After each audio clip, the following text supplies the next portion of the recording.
Greetings, I am Lies and I use she, her. And I am Scandal and I use they, them. And let's play a game together. Still a beautiful city. Still good atmospheric music. Also, we didn't notice in the last one because we were both talking, and also we had the sound down a bit because sometimes this game gets really loud. It does. There's a lot of variation between the different volumes. But like the sound in this section is just amazing. Like, it is really good. Like, yeah, it's just hopefully we remember to like turn this up a little bit for you guys. But at any rate, this sounds amazing. Also I'd be like, it's good motivation for you. Go play this game. Go play the game and just sit here. It has a good soundtrack. This is actually a pretty long soundtrack in this section too. Mm-hmm. Like if you just hang out a second.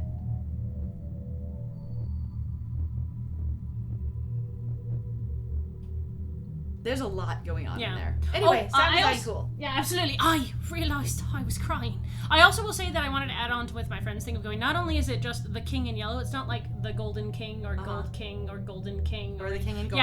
Yeah, or the king in gold. Like, I really was like, there are other titles you could have given if it was gold, though. And I'm like, that's true, it's the king in yellow, which makes it more artificial. But also more ominous. I realised I was crying. And then I realised I was looking directly at the book. It was 3 places over from where it should have been. It must have been misplaced by an uncaring student or busy librarian.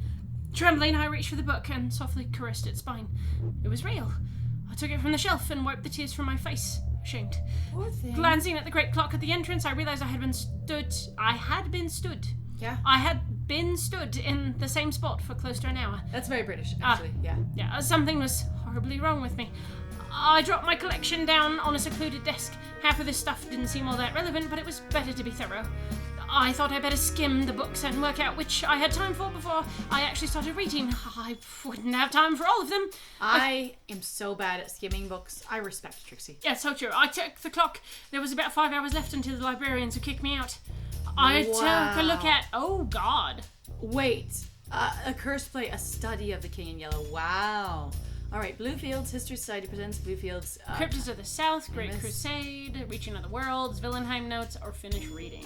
Oh, I should take a look at, I think, definitely Reaching Other Worlds. I think we need to start with Reaching Other Worlds and then... Well, actually, no. Sometimes you know that's the book you need. So when I've done library research before, you go, I know this is the book I need, so I'm definitely going to look at that. Okay.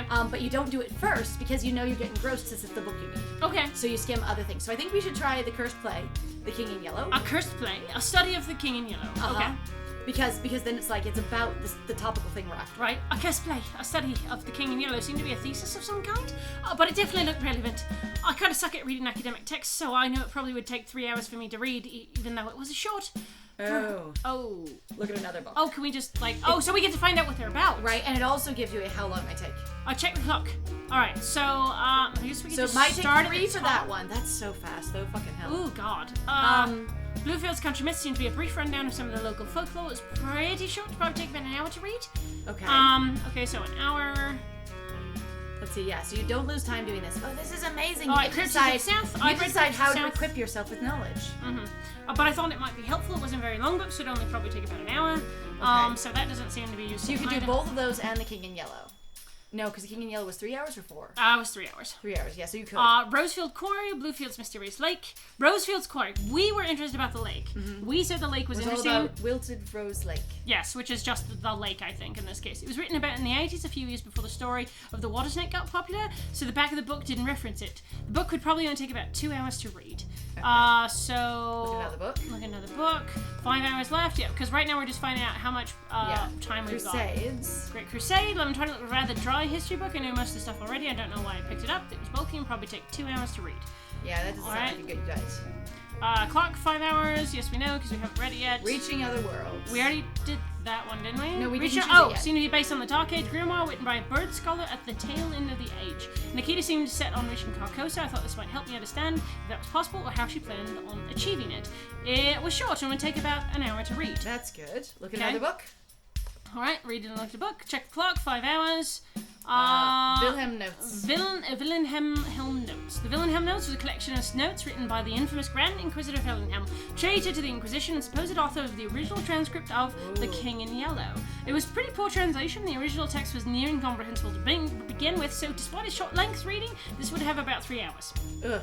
Ouch. And also sounds like it'd be a pain to also like compile in your head and understand. Right, I checked the clock. There's about 5 hours left until the librarians will kick me out. All right, and then so that's it. So I think we should do the Reaching Other Worlds and the lake, and then make a choice after that. Okay. Okay.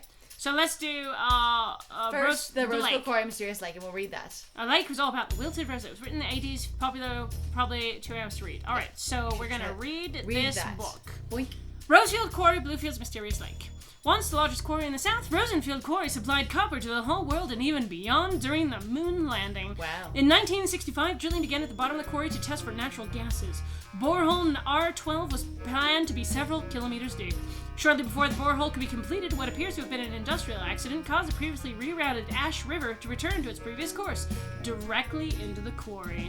Fast-moving river water washed quickly away most of the east side of the quarry, making escape from the bottom of the basin impossible. Yeah. The quarry's communication equipment was destroyed, preventing any calls to the authorities for several hours. The residents of Rosenfield were awakened by the sound of cascading water and emerged from their houses to find a vast black lake where the pit once was.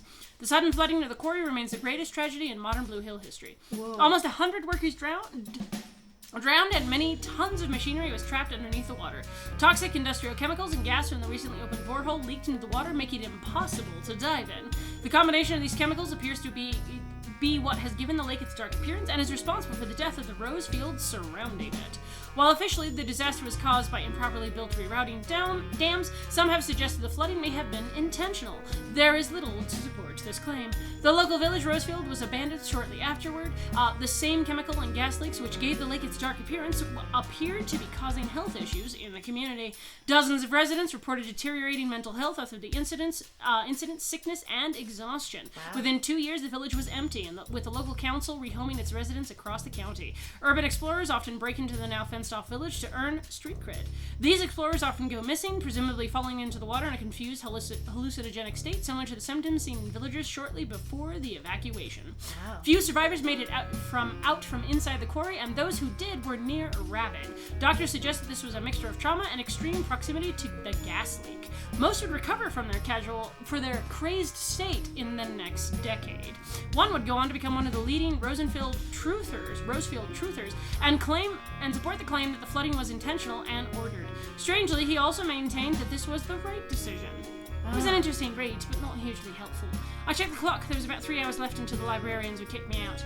I took a look at Reaching Other Worlds. Yep, let's do it. Reaching Other Worlds seemed to be based on blah blah blah, but to achieving it short, take about an hour to read. Alright, time to read this. Reaching Other Worlds. Endless worlds weave and twist through reality, unreality, and forbidden places between. Only at the points where these strings draw close can one pass through to the other side. Thank you for not saying the veil is thin. Veils are always thin. A powerful psychic beacon is required to pull the two worlds taut and intertwine them for long enough for a crossing. Bleak Wind Spire is said to be the brightest of these beacons, at least on our world, but its current ruined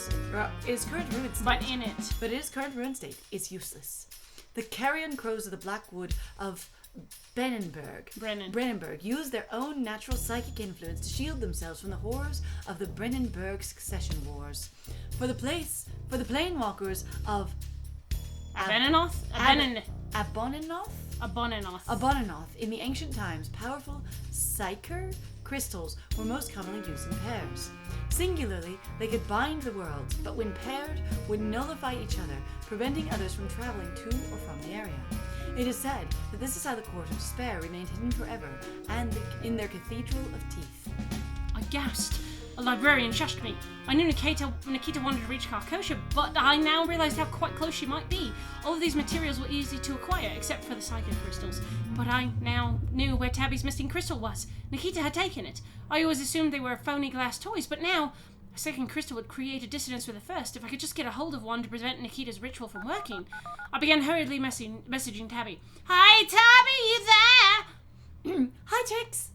Oh, you got a spare psycho crystal? I have bad energies and... I have bad energies and it might help me? You don't need to end everything with a question mark. Yeah, though you can borrow one. My energies are balanced right now and the moon's eye is staying close for a while, so I don't need to stop it watching me. Need to stop it watching me. so I don't need to stop it watching me. Yeah. Yeah. I can't remember the voice I gave her before. That's okay. I can slide it under your door if you want. I'm going out for a few days to stargaze on the Isle of Wight and talk to some sheep friends. Oh, we're back to the sheep again. Mm-hmm. Yes, please. Sorry, Tabby, I had better get back to work. Thank you so much. Talk to you when you're back. I put my phone away without checking for a response. There was no time right now, but at least I was making some progress. Things didn't seem as hopeless. I checked the clock. There was about 2 hours left until the librarians would kick me out. Alright, so I'm stuck. I took a look at... So the curse play King Yellow, we could read part of it if it lets us. And I wonder if it will. I don't know. Do you want to check? Well, the Villenhelm notes and the curse play both sound interesting. The Villenhelm notes sound like they'd be really hard, again, to process into anything useful. So I'm not super excited about that. But the Bluefield History Society presents Bluefield County Myths might be really useful. I would say, but I wanted to see if you're allowed to read part of a book. You want to try it, like the curse play? Because that's supposed to be really long. Okay. Like 4 hours, like 3 hours or something, and we only have 2 left. I think it was a curse play, skiing yellow, thesis of some kind, suck it, read cat. So figured take time for that book and put it back. Check clock, 2 hours left. Alright, we have to use small ones. What about the Villenhelm notes? Villenhelm notes collection of those. Oh, this is something else. I did No, that's what I mean. You keep asking about the Villenhelm notes. These look interesting. The Villenhelm notes look really interesting. I know. That's the one I wanted to do if we couldn't do the curse play. Okay. Isn't it the same amount of time? They're both 3 hours. Yeah, so just kick me off. Yeah. So we have to do Bluefield and this one. So, because these are the only hour ones left, unless the Great Crusade. Dry history book, blah blah, take about 2 hours to read. I think we try the other ones, it's fine. Because you already know most of that one. You also don't have to read all 5 Cryptids of the South also sound... I think we should. Okay, let's do it. Saying a brief rundown of some local folklore, probably pretty short, take about an hour. Sure, Alright, let's look at that book. Excuse me. Bluefield's County History Society presents Bluefield's County Myths, North Acres and the Dark Age. Like most of the country, Ovington suffered terribly from the famines brought on by the Dark Age. Their troubles were short-lived, however, after the arrival of a strange guest. Not much is known about this mysterious visitor, but the locals supposedly used their help to contact a strange and ancient entity of the woods, the Adler Tree. After their woes were no more and they waited out the end of the Dark Age in comparative comfort, a rare occurrence in those terrible times. Did the Adler Tree bless the villagers of Ovington with a successful harvest? Unlikely, given the village imported all of its food. Did it simply gift them with food? Maybe. Was this entity simply a story to cover up Ovington's true evil, preying on travelers and nearby raiding towns? Probably, according to most scholars. Raiding nearby towns. But even so, the area remains shrouded in secrets. Perhaps there is more to it than meets the eye. It might be a transformer. The Tale of the Man and the Witches. A local man wished more than anything to be beautiful and strong so that he could woo local damsels. Ooh. He sought out the Salt Sisters of Portsmouth, but the witches only laughed and cast a cruel spell on him. The witches then summoned evil void wraiths to chase the man away into the wilderness, where he succumbed to the witches' terrible hex. I'm just like, he wants to be beautiful. The girls, I love a beautiful man. Some say this man would go on to become the terrifying Mr. Sprongy, but this is obviously untrue, as Mr. Sprongy is too fucked up to be in a silly kid's story. The screaming sewers of Bluefield's town. Bluefield's town was briefly re-established as the administrative center of the country, under the Brandenburg dynasty for several years, while London was rebuilt after the Inheritance War. Several buildings from this period remain, sporting classic Brandenburg architecture. The town hall, gallery, and flower gardens being particularly distinctive examples. Of course, not all the emperor's influence on the town was positive. Many rebellious locals were dragged to the city dungeons during his brief reign here. Screams and wails were said to emanate from the town's sewer system as his terrible torturers pried their poor prisoners for information, or sometimes merely for fun. Shrouded in mystery, the dungeons were eventually unearthed in 1956, but were soon sealed with concrete. The council did not give a reason why, but we can assume they were a structural weakness beneath the town's though some say on cold winter nights screams still emanate from underground on lonely streets. The King in Yellow. Oh! The infamous Villenheim is said to have first penned The King in Yellow in the manor just outside Bluefield's town. The manor burnt down in the late 1800s, so any evidence of this has long since been destroyed. The play's ties to the country County do not end there. Copies of the play are found more frequently here than anywhere else across the world, with a notable incident of it being its discovery in Bluebell University's library. The dean, a superstitious fellow, ordered it burnt unopened when a student brought it to him. Said student was also expelled in mysterious circumstances. The dean was fired soon after, apparently for the unfair expulsion. The student disappeared before they could be reinducted into their course. I like how this comes around to, being like, there's a copy of the play, go find it for me. And going, that sounds so random as fuck. And then being like, actually, this is a thing that happens. They just appear around here because it's a cursed magical thing. It does! It was an interesting read, but not a particularly healthy one. Helpful. No way with the dean expel Nikita. She was the only thing keeping us in the league tables. Besides, at this point, I didn't think Nikita would care. I checked the clock. There's about 1 hour left until the librarians, 1 hour, would kick me out. Cryptids of the South, I think, is the only other one. Let's do it. Cryptids of the South. Cryptids of the South. Are we in the South? South? I'd read Cryptids of the South before, thought it might be helpful, want a very long book, so let's read it again. Cryptids of the South, Clayton Wimberley, the five-faced eye stabber. A five-faced squirrel with an eternally spinning head who spits and screams from as many mouths as he tries to stab the left eye of his victim. You just read the last one. Though there have been no recorded victims of Clayton, one man claims to have been killed by him, but later recovered. True story? Could be. I only died a little bit. Despite this, many claims to have seen this scary figure. You'd better watch your back. Old Lady Whitetail, the ghost of a murdered maid, killed by her lover. Her once beautiful orange and brown fur now white from mourning her own death. She appears in the mirrors of naughty children to give them bad dreams, often said to be seen in Southport. Her haunted pantry... I love the fact that it's Southport, but it's Southpot. Because of pause. Her haunted pantry is commonly voted the scariest place in the county. The Adler Tree, a manifestation of an ancient god. The Adler Tree is said to be a deer-like creature as tall as a pine tree. What kind? We don't know. Its head decorated with a bush of sharp antlers which pierce the sky.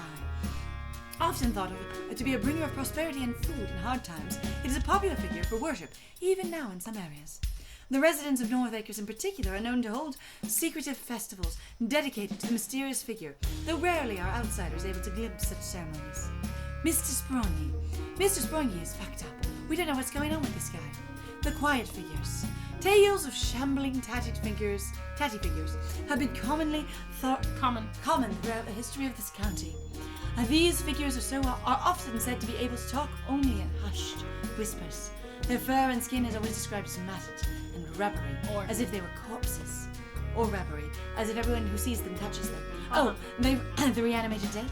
Who knows? Reports of these figures seem to often coincide with disappearance, leading many to believe they might be possessed or reanimated bodies of those who go missing. Goodness, friend. The Furlock. Oh my god. Stalking travelers through the forest, the Furlock is said to be a primitive, immortal, prehistoric creature covered in long fur and with a big bushy tail. Some kind of wild mutant squirrel? Maybe. Dangerous? For sure. The antlered beast. The dyslexic beast, supposedly living deep within the bowels of Standing Stone Barrow. It's within the bowl. I think it's actually supposed to be. The bowls. You do with the bowls. The bowls. Oh my god, you fix it. The antlered beast is said to have once the altered beast is said to have once been a rat who wished to experience the Standing Bowstone. The Standing Stone Barrow. Experience a new and horrific pleasures. Supposedly a hulking beast of sinew and bone, the beast's appearance is enough to transfix and terrify any who look upon it. First reported in 2002, the beast has supposedly been seen exiting the barrow by moving its heavy stone door with ease. A brief attempt was made to head into the barrow and discover the beast, but the party had to quit after realizing they had been exploring fallen stone barrows 700 miles north by mistake. Wrong barrow. Wrong barrow! Why do we even have that barrow? Right. The wilted rose water snake.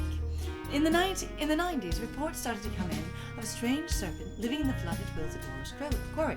We don't know how the reports came in because no one can go there. Perhaps an ancient creature uncovered by the R12 borehole, or perhaps merely the tentacles of a far more horrible being. Until we get some photographic evidence, we just won't know. Regarding rereading, that wasn't a great idea. It was almost entirely useless and stuff I already knew already. I realised I'd run out of time. I quickly put the books away and left. Alright. I ended up back in my room. Oh, I just needed to sleep. This week is killing me. When was the last time I had slept properly? I walked through my door and almost tripped over something. There was a little velvet bag on the floor. Someone had slid it under my door. Crystal! Oh, great. Nikita has been sneaking anthrax in my room or something? Oh, God, I forgot. I nervously picked up the bag and was relieved to feel a hard crystal inside. This must have been Tabby's psycho crystal. Oh, thank you, Tabby. You're a lifesaver. But possibly literally. I carefully put the crystal into my bag. It might be the only thing that could help me. I was going to have some noodles to eat, but I couldn't get the packet open without scissors thanks to my weak little arms. I had no idea where my scissors had gone. I probably put them in my bag and lost them when I was walking about or something. In the end, I had to just eat crisps. This week was really taking its toll on my diet. I needed time to digest what I had read. I was too tired to do anything practical to deal with Nikita tonight. No doubt she was slinking around the university or holed up in her room, plotting. The plottist. That night, there were no dreams. There was only darkness. I woke up as tired as ever and wanted to check the internet for the news, convinced I'd find a photograph of disheveled Nikita being bundled into a police van after committing some atrocity in the name of the broken throne. Fortunately, it looked like Nikita hadn't been arrested for any terrible crimes. Unfortunately, this meant she was still my problem alone. Yesterday, Nikita had, well, not admitted it being at Daffodil Lane, but it was fairly obvious she had been. I was pretty sure she wanted to open a portal to the White Gate of Hali in that cursed basement. I needed to know if she had done anything there. Maybe I could find a way to stop her. I ate some sugar flakes and got ready for another long walk to Daffodil Lane. Walking to the lane. Baby. Do. I arrived at Daffodil Lane, only to be greeted by a loud call. That mangy magpie again. The call sounded like it came from somewhere near the creepy cottage, as if it were calling to me. I tried to spot the magpie, but they were nowhere to be seen. Hi, Trixie. A fag! I spun around and screamed. Directly behind me, less than half a meter away, stood Parsnip. Oh no. Please, no bad words. This is a no bully zone. Sorry, Parsnip. It just scared me as all. I didn't expect you to be stood directly behind me like that. No. No one ever does. I'm very quiet. I couldn't help but feel slightly creeped out by that. I turned around and looked for the magpie. I was sure I could feel their beady white eyes locked on me, but they were nowhere to be seen. Reluctantly, I turned back to Parsnip. He was grinning excitedly, and I noticed he had a picnic basket with him. What's the picnic stuff for? I'm having a picnic project, friend. I was kind of hungry, but I felt like I should probably get on with stopping Nikita. Agreed to hang around for a little while. Declined Parsnip's offer. I was busy. Alright, so I have to admit, I am a little, I'm torn because I'm having a meta problem. Okay, go. And I was kind of wondering when this was going to come up, and I will totally admit to this now. Do it. I really want to go with Parsnip's offer, even though I really kind of think that, like, Trixie wouldn't. Okay, see, I think Trixie is too focused, because part of the reason why, but I'm also wondering if I'm overreacting, because I keep seeing Parsnip on the main screen. I keep going, and I keep going, interact with Parsnip. Yeah, am I supposed to do something with Parsnip? Is Parsnip important? So I feel like part of this, but I don't know.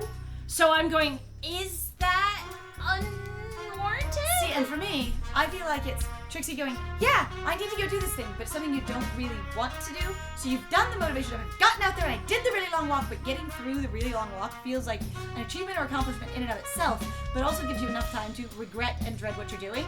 And going, I could avoid my problems. But here's my other point, is that usually we also base our decisions on how Trixie's mood has been up to this point. Trixie doesn't sound reluctant to continue on. Does that make sense? We don't know what Trixie's state has been since arriving at the lane. It's true. We only know a really long walk. Which is why I'm kind of like a little torn. So I'm like, you could go either way, but also Trixie going, real food might be nice. Yeah, no, I know. But also, Parsnip has the big, huge eyes of, go to do a picnic with me? And also very overwhelming, as happened before with Parsnip. So I could see it going either way and both being natural for her. Okay, let's agree to hang out for a little while. I'm sort of, like I said, I'm a little reluctant simply because of that, but I figured I would sort of air that out, as that has been a thing that I have been curious about.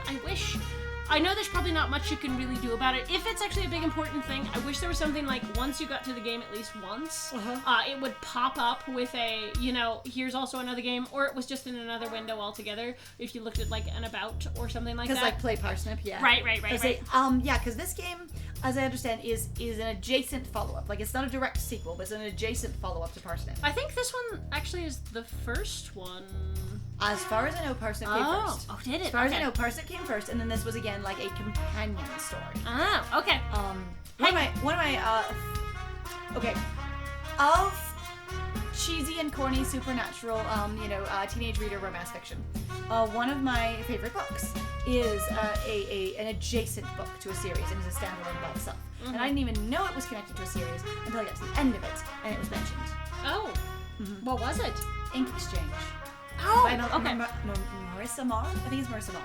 Okay, cool. And I do say, like, corny supernatural teen romance, because there is solidly, like, the whole entire Fae court, Dark Fae, and, you've got, like, Oberon and all the people. You've got everybody. Right? Oh, okay, cool. I did not realize.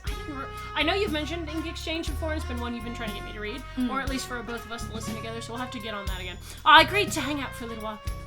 Yeah, I guess I can hang out for a little while. Yay! Oh, wow, I'm so excited.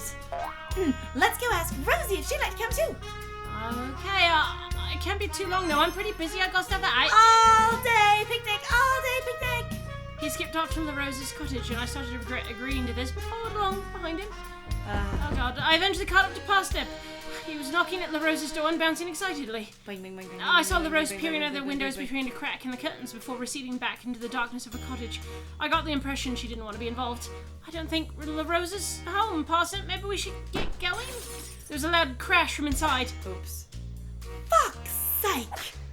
Fucking Easel cunt! If you're not going to stay standing up, then why even live? I heard the distinctive sound of an easel being snapped in half. I think it was an easel being snapped in half. Okay, I appreciate that so much. Because all the time in games, and I feel like more and more, this author is like, I've played a bunch of games, and the types of things that I find to be ludicrous, I put in here, and then I've poked fun at. There are things all the time in, like, visual novel games where it's like, I heard this really fucking specific sound. Right? And going, how do you know what that was that sound? Also, though, what has irritated me is, like, conversely, it has been actually, well, that people will go, I don't know what that sound was, me. And then you find out what it's later, and you're like, motherfucker! We would totally know what that sound is. You could make a guess! Also, in the same way of going, I hear a voice say these things. It's someone you know really well and has a really distinctive voice. Oh, yeah. But the game shows question mark. It's like, our character would totally know who that is. They're dating them. Or they make a guess at it. God damn it. Like, I understand y'all want to do it. Like, we've mentioned before, we've also really liked it when games go, weird fucking voice, you know? Instead where of it doing gives a it a name instead of question mark. And they also, though, as a result, they convey more You know character. what I would also love? What?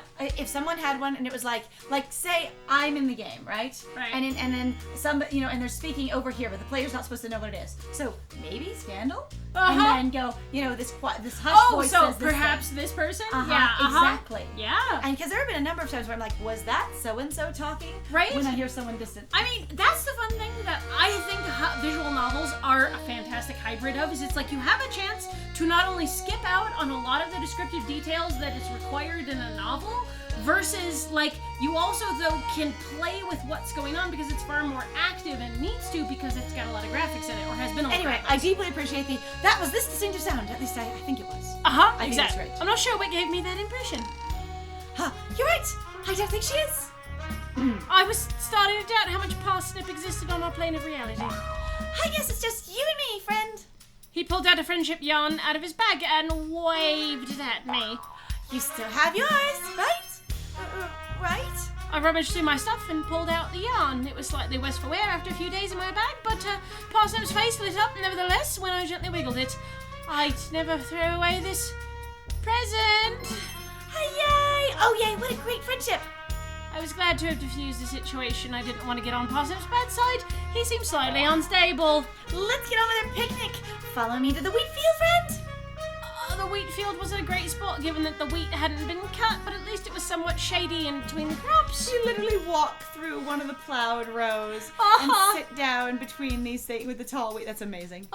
Parsnip had giggled as he trampled through the field to the picnic spot. He seemed to find running through the field of wheat strangely naughty. I've also, honestly, so fields of corn, just going between the stalks of corn, like just where the plow has rode them apart, does feel strangely naughty.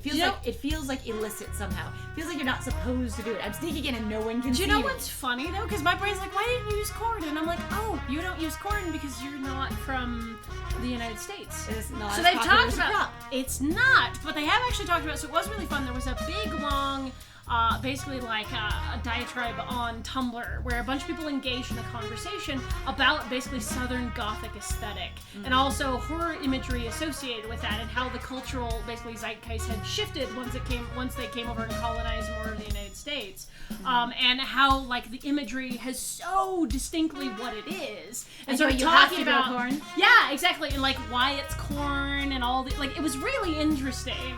Okay, like, see, and I have been exposed through a couple of documentaries to this idea or of sort of research thing. Okay, so back in the day, the government promoted milk because they wanted to sell more milk, and so there was really a thing of drink more milk, you need to, and the development of the food pyramid and all that. There was also a thing like that with farming corn. Yes. Specifically, if we want to produce more corn, we want to pay farmers to grow corn. We will subsidize corn crops, and because of corn syrup. Yeah. And so growing specifically inedible corn syrup corn is only really for you can feed it to your animals or process it for corn syrup. Yes. And it really is this thing that was like going, this is a real strong interest that we have. Oh, no, I know. And so that also defines it specifically in America a lot more corn. Yes. And a lot of useless corn. If you know anything about subsidy farming, it's really interesting, or like government farming, it is bizarre. Like, oof. I actually knew several people, so when I lived in Idaho for a little while, they talked about, going, hey, this is what government farming is like, and I was like, that sounds like insanity. It's like, they just hire you to do stuff, and then if they don't want it, they just have you burn it. And they pay you and anyway. they pay you anyway, and I'm like, that's also the awful, because huge waste of resources. Why are we burning so many things? Yeah, it was a nightmare. Although part of me thought that the devious giggling and secluded spot may just have been because I was about to be murdered, I quickly shook those thoughts off, intent on trying my best to have a nice time. But we might not have a nice time because we're probably going to die in the next one. We'll need to try to have a nice time in the next one. No, we're going to die in the next one. Don't you think we're going to have a really nice time? Like, it could be super fun, and we're going to eat a whole picnic, and we're going to have so many foods, and we'll sit in the wheat field, and isn't this a nice picnic spot? God, I really love this picnic spot. Oh, Trixie, you can sit there. Don't you like sandwiches? I made so many sandwiches. I think I forgot to bring sandwiches. Do you like toast? I might have that. Unfollow, save me. Anyway, so thank you very much, everybody, for joining us. Unfollows Parsnip. Unfollow, boink. It's mutes on your timeline. That's it. Mutes Parsnip. Just soft blocks person.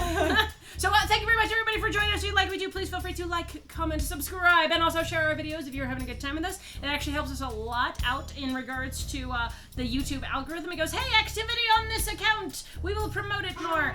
So anything that you are willing to do is fantastic, but also no obligation. Please also feel free to go check out our Ko-Fi and our Patreon and our other social media links. We've got them in the description down below. We'd love if you would go check those out. And I have been Scandal. And I have been Lies. And it was great playing with you. Bye!